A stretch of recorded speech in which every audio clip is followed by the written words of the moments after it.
guys, this is Deepshika Mukere and today we are going to learn some basic concepts of chemistry. Chemistry सबसे पहले आपको जानने की जरूरत है कि chemistry क्या है. Chemistry is the study of matter and its property. अब इसमें एक term आया है matter. Matter क्या है? Anything around us is matter. All living beings are matter. Its definition is anything which has mass and occupies space.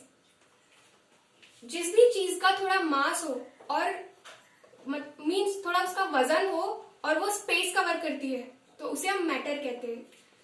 Like this board, ये board को अगर हम उठाएंगे तो इसका थोड़ा हमें थोड़ा वेटेड लगेगा, थोड़ा भारी लगेगा और इसने इस वॉल पर इतनी जगह कवर करके रखी है. Means it occupies some space. It means this is matter.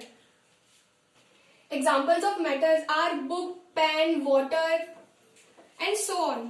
Anything around us is matter. Physical states of matter are of three types: solids, liquid, and gases. Solid particles are closely packed. Means there is no difference or no gap to move around.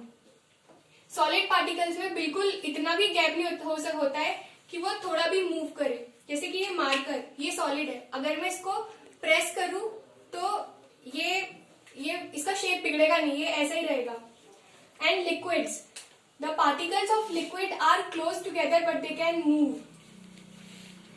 अगर liquid particles में थोड़ा इतना difference होता है कि वो यहां से वहां मूव कर पाए. इसीलिए जो वाटर है वो फ्लो करता है, उसमें फ्लूइडिटी होती है because of liquid. And gases, The particles of gases are far apart. Gases की पार्टिकल्स एक दूसरे से इतना दूर होते हैं कि जैसे कि अगर एक रूम है, उसमें हम परफ्यूम की फ्रेग्रेंस डाल दें तो वो जो फ्रेग्रेंस है वो सारे रूम को कवर कर लेगी क्योंकि उसकी पार्टिकल्स इतने दूर दूर है. Now classification of matter. Classification of matter बहुत मैक्रोस्कोपिक लेवल पर है, मीन्स बहुत बड़े लेवल पर है. सो Matter are of two types: pure substances and mixtures. And pure substances are also of two types: homogeneous mixtures and heterogeneous mixtures.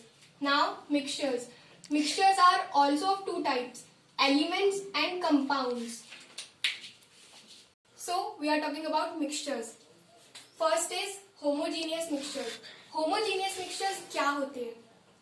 Homogeneous mixture means अगर हम एक ग्लास में वाटर ले और उसमें शुगर को टोटली डिसॉल्व कर ले, फिर हम उसे देखें तो हमें उसके पार्टिकल्स नहीं दिखते.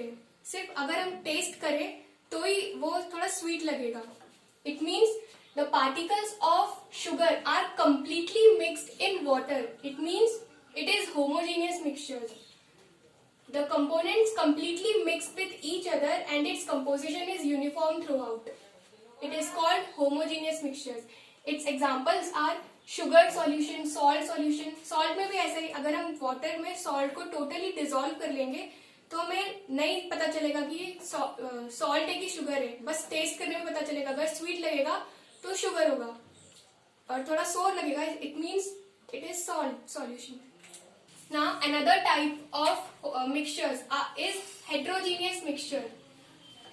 अगर हम फिर से एक ग्लास में शुगर सॉल्यूशन ले और उसमें सैंड मिला दें तो शुगर के पार्टिकल्स तो टोटली डिसॉल्व हो जाएंगे लेकिन सैंड पार्टिकल्स बच जाएंगे नीचे. और जो ये पार्टिकल्स दिखते हैं ना हमें, उसे ही हेटेरोजीनियस मिक्सचर कहते हैं. मींस सॉल्यूशन में जो पार्टिकल्स दिखते हैं उन्हें हेटेरोजीनियस कहते हैं. The composition is not uniform throughout and sometimes the different components can be observed. Example: sugar and sand solution. Pure substances can be further classified into two types: elements and compounds. So first is element. Elements are those elements consist of one type of particles. मतलब जो सिर्फ single type of particle consist करे, like hydrogen, copper, silver, oxygen, and so on. Another form of pure substances is compounds. When two or more atoms of different element combine is called compounds. Like hydrogen and water. Hydrogen and water are of two different elements. when hydrogen plus water, when they are combined to give H2O, like CO2, C plus O2, these are of different elements, carbon and oxygen, and they both are combined to give CO2. Which this video, please like and subscribe.